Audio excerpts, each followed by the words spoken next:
Olá, amigos do YouTube, sejam muito bem-vindos. Este é o canal Sociedade Hoje.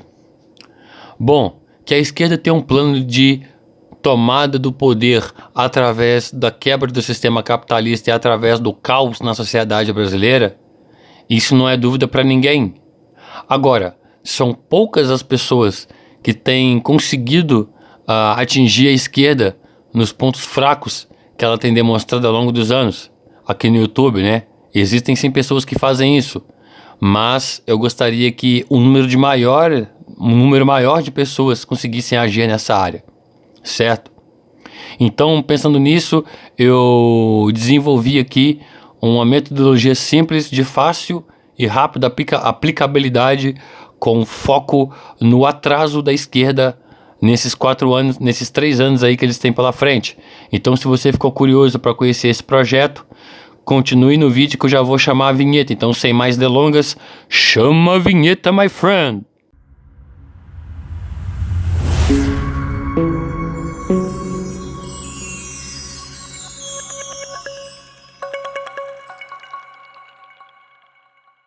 Bom, esse aqui é um projeto que eu tava aqui em casa de bobeira e resolvi...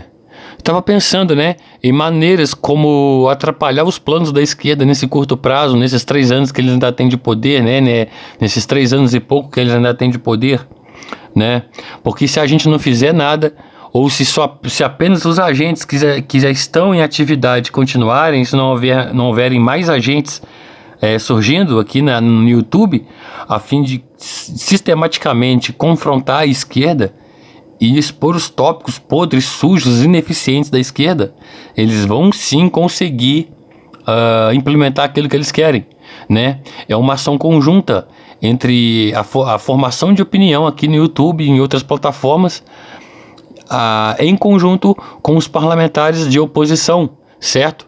Para poder impedir o avanço da esquerda, porque depois que eles conseguirem avançar a pauta e ganhar a opinião do povo, do povão, já era.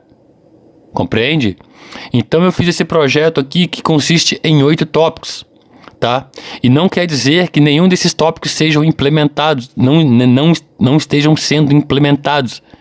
Eu só entendo que se tiver sendo implementado algum desses tópicos já nos dias de hoje, que seja mais implementado ainda. Ou se algum desses tópicos ainda não foi implementado, ou ninguém ainda nem pensou, que seja um insight, que seja uma ideia a fim de contribuir e que sejam implementados, certo? E como eu já falei, alguns vão ter que partir da formação de opinião, né, nas plataformas das redes sociais, e outros vão depender da ação direta dos parlamentares, compreende? Então vamos lá, tópico 1. Desmoralização sistemática do candidato de esquerda durante o debate, a fim de questionar seus conhecimentos técnicos, práticos e teóricos, evidenciando sua inépcia, ineficiência e incompetência, bem como expor de modo sistemático todos os seus fracassos do passado. E aquela história, a gente não tem que dizer somente que eles são ladrões, que eles são corruptos, que eles querem destruir o Brasil, porque isso aí parece uma pauta de ataque direto, sem uma especificação mais pontual de um porquê mais justificável pelo qual eles não deveriam estar lá, compreende? Ou seja, é muito fácil tu chegar e falar, vocês são ladrão, vocês são corrupto, porque quando a gente faz isso, fica naquele toma lá da cá. Aí eles criam um espantalho da direita do Bolsonaro para bater, entende? Que na verdade não é um espantalho assim, né? Porque o Bolsonaro também aprontou. Então vamos lá. Qual que é a ideia aqui nesse tópico 1? É dizer para eles o seguinte, além de mentirosos, ladrões e corruptos, vocês são ineficientes para estarem onde vocês estão.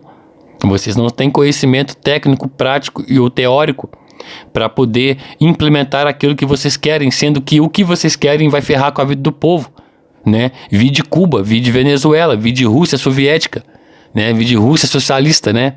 Então, assim, é através da comprovação da ineficiência técnica deles em implementar o que eles querem, é que nós vamos conseguir reduzir muito o eleitorado deles, compreende?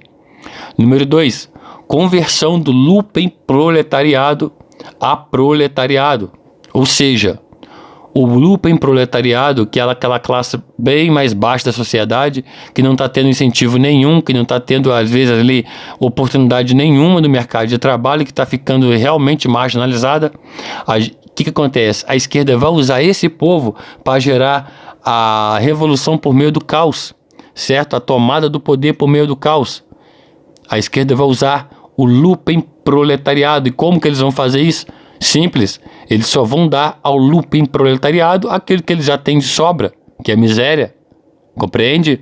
Então eles vão dar mais miséria para o lumpenproletariado, prejudicando o proletariado e os donos dos meios de produção, os empresários.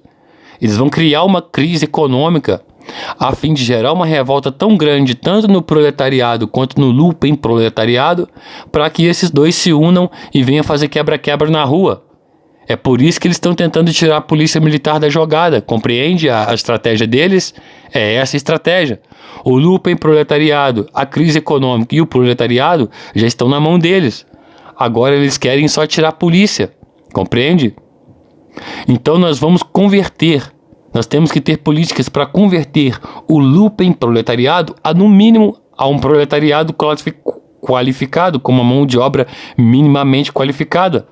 Porque na hora que eles forem pegar aquele lumpenproletariado e fomentar a miséria, eles vão quebrar a cara, eles não vão ter aquele recurso humano nas mãos mais. Compreende?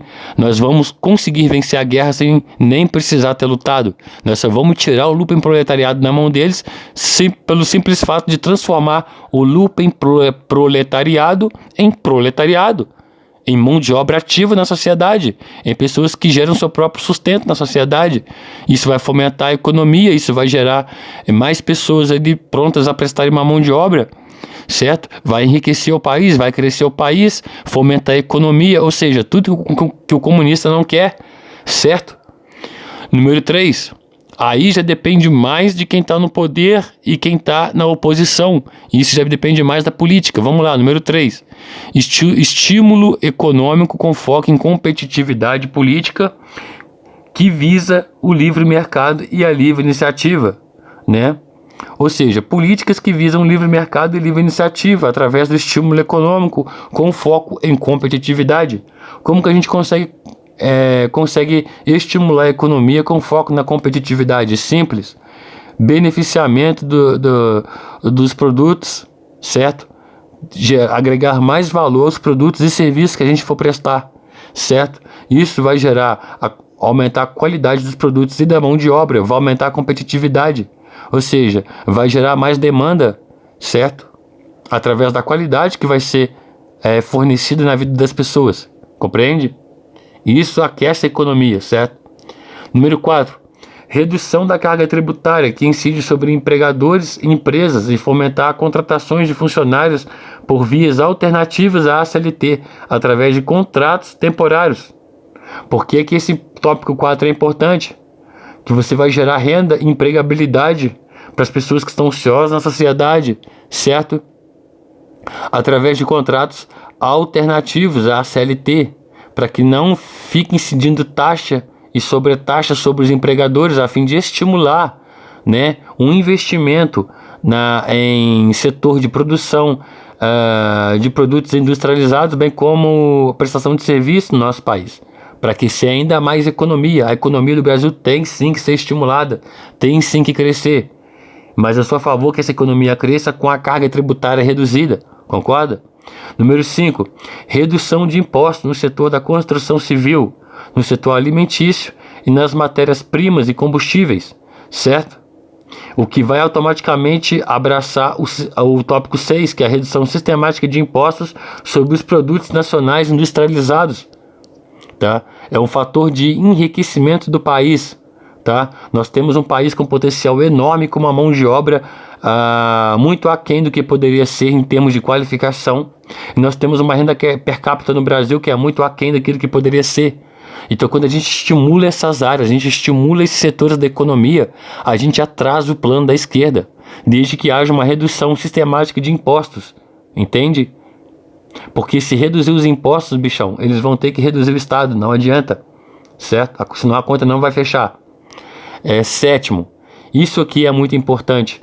Pode parecer muito muito agressiva essa proposta, mas ela faz sentido, porque se a gente for ver, ela faz um sentido muito grande à medida em que ela abrange um problema real no Brasil, que é a transferência de renda de quem tem menos para quem tem mais por meio do fomento apenas do incentivo financeiro no setor educacional de nível superior e não na educação de base.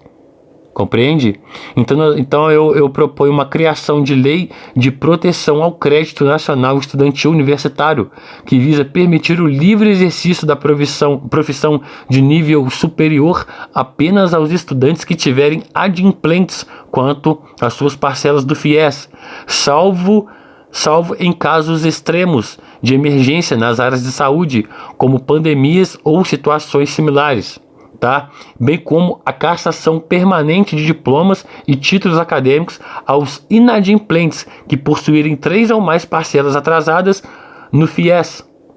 Entende? Ou seja, nós não vamos impedir a pessoa de usar o FIES, certo? A lei não visa impedir a pessoa de adquirir o conhecimento via FIES. A lei visa punir, até mesmo com a cassação permanentemente do diploma ou título acadêmico, aquele aluno que não está pagando FIES, que entrou para o FIES no intuito de dar o calote no FIES, ou de deixar para pagar o FIES quando eles bem entenderem. Entende? Por que essa medida 7 aqui é importante? Por causa do grantianismo cultural que rolou nas universidades desde a época do regime militar, certo? Hoje em dia nós temos uma massa de manobra que protege o Estado, esperando do Estado o título de nível superior, bem como também uma promessa futura de um cargo público, né? Com altos salários, com altos rendimentos, com altos vencimentos, certo? Então, nós vamos estar atacando a massa de manobra dos idiotas úteis, né, que estão sendo fabricados aos montes nas universidades, né? Nós vamos matar 1 milhão de coelhos com uma cajadada só. Nós vamos reduzir do fronte, nós vamos remover do fronte milhares e milhares de contingentes, né? São zumbis universitários, né? A massa de manobra universitária da esquerda, nós vamos tirar eles da jogada, nós vamos tirar eles do fronte de batalha, apenas atacando o dinheiro deles, apenas atacando o sonho de conquista deles, certo? Não que isso seja um golpe à educação, ao crescimento educacional. Nós estamos dando golpe aos inadimplentes, aos que não têm compromisso com o dinheiro público, que estão se utilizando das ferramentas públicas para benefício próprio e dando calote nos cofres públicos, na medida em que não pagam as parcelas atrasadas do FIES, certo? Então, se a pessoa não está pagando o FIES, ele não tem que ter diploma, tá ligado? Porque o diploma, ele a condição de ter o diploma é você pagar o ensino. Se você não consegue pagar o ensino, por que... Entende? Então, a gente não pode deixar isso acontecer, certo? É uma causa justa. Ou seja, nós não vamos fazer distinção de viés político, certo? Pode ser de direita ou de esquerda que estiver lá dentro. Do momento que não está pagando o FIES e já tem mais de 3 parcelas atrasadas, caça permanentemente o diploma. E corta mesmo. Se quiser fazer faculdade, vai fazer de novo, ou vai entrar por conta própria, ou vai entrar no final da fila do FIES. Entende? E 8. Mostrar os erros da esquerda e suas consequências que incidem diretamente de forma negativa na vida da população, nos quesitos 2, 3, 4, 5 e 6, e de forma sistemática em todos os debates deste projeto, tá? Ou seja, os quesitos 2, 3, 4, 5 e 6 têm que ser expostos sistematicamente, de forma que aonde os erros da esquerda sejam manifestos aos olhos de todos, sejam tragos à luz, certo? E por que eu gerei esses 8 tópicos? Por que eu criei esse pequeno projeto de ação de curto prazo? Porque eles precisam ser freados, eles precisam ser contidos. Ou seja, quando eu digo eles, eu digo a esquerda. Eles precisam ser freados e contidos, porque que eles têm planejado para o nosso país não está no mapa. E ou é isso, ou é virar uma Venezuela. E aí é conosco, a decisão é nossa. Ou nós deixamos esse povo bolchevique tomar conta do Brasil, ou Ou cabe a nós transformarmos o Brasil no país que a gente quer, no país que a gente precisa, certo? Porque do jeito que esses caras estão nos sugando através dos impostos, já tá demais, tá de uma forma extremamente abusiva, compreende? Um país onde o IDH está praticamente estacionado e talvez até declinando, entende? Então, esse é o projeto. Se vocês discordam, concordam ou têm ideias que possam agregar esse projeto, entre em contato aí nos comentários, deixa a sua opinião, certo? Então, por esse vídeo é só. Um forte abraço e tchau, tchau.